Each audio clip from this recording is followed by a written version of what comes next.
দেশনায়ক জনাব তারেক রহমান একটি স্লোগান দিয়েছেন, পিন্ডি নয়, দিল্লি নয়, নয় অন্য কোনো দেশ, সবার আগে বাংলাদেশ।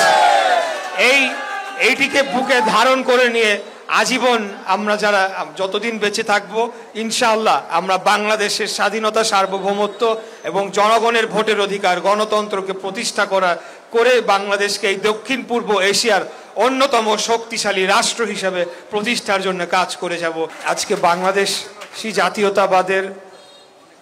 জাতীয়তাবাদকে ধারণ করে রাজনীতি করি এবং আমাদেরকে শহীদ প্রেসিডেন্ট জিয়াউর রহমানের যে অতীত ইতিহাস সম্পর্কে কিছুটা জানা উচিত এবং শুধু জানা উচিত না, সেখান থেকে অনুপ্রেরণা নেওয়া উচিত।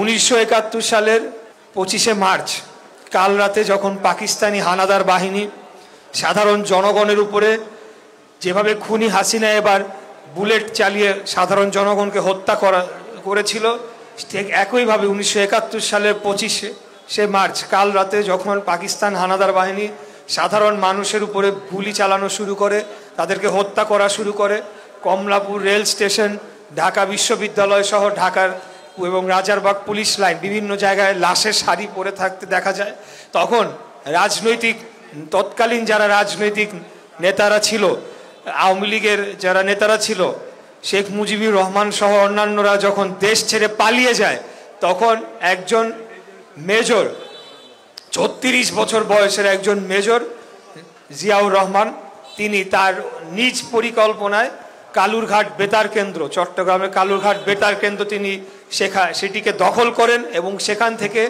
উনি বলেন, আই রিভল্ট, উই রিভল্ট, অর্থাৎ আমি বিদ্রোহ করছি।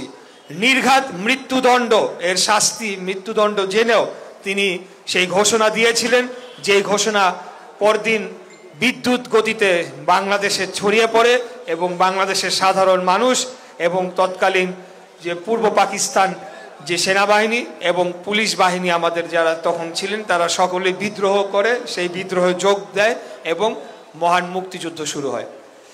বক্তব্য দীর্ঘায়িত করব না, যেহেতু আবহাওয়া ভালো না। আমরা আমাদের প্রধান অতিথির থেকে শুনতে চাই। আমরা শেষ যে কথাটি বলতে চাই যে দেশের প্রয়োজনে, জনগণের প্রয়োজনে আমরা জীবন দিতে দ্বিধা করি না। বাংলাদেশ জাতীয়তাবাদে বিশ্বাসী আমরা যারা রয়েছি, আমাদের নেতা দেশনায়ক জনাব তারেক রহমান একটি স্লোগান দিয়েছেন, পিন্ডি নয়, দিল্লি নয়, নয় অন্য কোনো দেশ, সবার আগে বাংলাদেশ।